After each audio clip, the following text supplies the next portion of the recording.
حضرت یعقوب علیہ السلام کے بیٹے حضرت یوسف علیہ السلام بچپن ہی سے نہایت خوبصورت، نیک اور سمجھدار تھے۔ ان کے والد میں بہت چاہتے تھے، اسی وجہ سے ان کے بھائیوں کے دل میں یوسف کے لیے حسد پیدا ہو گیا۔ ایک دن حضرت یوسف علیہ السلام نے اپنے والد کو بتایا کہ میں نے خواب میں 11 ستارے، سورج اور چاند مجھے سجدہ کر رہے ہیں۔ حضرت یعقوب علیہ السلام فوراً سمجھ گئے کہ یہ خواب اللہ کی طرف سے ایک بڑی عظمت اور مقام کی نشانی ہے۔ انہوں نے یوسف کو سمجھایا کہ یہ خواب کسی کو نہ بتانا، ورنہ بھائی حسد کریں گے۔ بھائیوں کی سازش۔ وقت گزرتا گیا اور بھائیوں کا حسد بڑھتا گیا۔ انہوں نے ایک دن مشورہ کیا کہ یوسف کو راستے سے ہٹا دے تاکہ باپ کی محبت ہمیں ملے۔ انہوں نے یعقوب علیہ السلام سے کہا، ہم یوسف کو سیر کے لیے لے جائیں، وہ ہمارے ساتھ کھیل لے گا۔ حضرت یعقوب علیہ السلام فکر مند ہوئے، مگر آخر کار وہ مان گئے۔ یوسف علیہ السلام کو کنویں میں ڈال دیا۔ بھائی یوسف کو ساتھ لے گئے۔ میدان میں پہنچ کر انہوں نے یوسف کو ایک پرانے اور گہرے کنویں میں ڈال دیا۔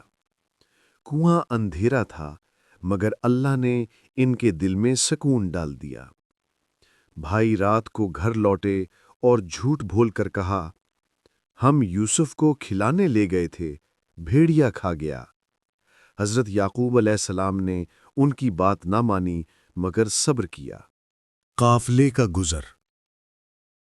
یوسف کو کنویں سے نکالا گیا۔ کچھ دن بعد ایک قافلہ وہاں سے گزرا۔ قافلے والوں نے کنویں میں پانی لینے کے لیے ڈھول ڈالا، مگر ڈھول میں سے ایک حسین لڑکا نکل آیا۔ وہ حیران رہ گئے اور کہنے لگے، یہ تو قیمتی غلام ہو سکتا ہے۔ وہ یوسف علیہ السلام کو اپنے ساتھ لے گئے۔ مصر میں فروخت، عزیز مصر کی خریداری۔ قافلہ مصر پہنچا اور بازار میں یوسف علیہ السلام کو فروخت کرنے کے لیے کھڑا کیا گیا۔ لوگ حیران تھے کہ اتنا خوبصورت لڑکا کون ہے۔ قیمتیں بڑھتی گئیں، مگر آخر کار عزیز مصر یعنی بادشاہ کا وزیر خزانہ نے انہیں خرید لیا۔ قرآن میں اللہ فرماتے ہیں، اور جس شخص نے مصر میں اسے خریدا، اس نے اپنی بیوی سے کہا، اسے عزت کے ساتھ رکھو، شاید یہ ہمارے کام آئے یا ہم اسے بیٹا بنا لیں۔ محل میں داخلہ، یوسف علیہ السلام کا نیا گھر۔ عزیز یوسف علیہ السلام کو اپنے شاندار محل میں لے گیا۔ محل بلند ستونوں، بڑے دروازوں اور نوکروں سے بھرا ہوا تھا۔ عزیز کی بیوی بھی یوسف کی پاکیزگی اور معصومیت دیکھ کر حیران ہو گئی۔ یوسف علیہ السلام اب غلام نہیں رہے، ایک معزز گھر میں رہنے لگے۔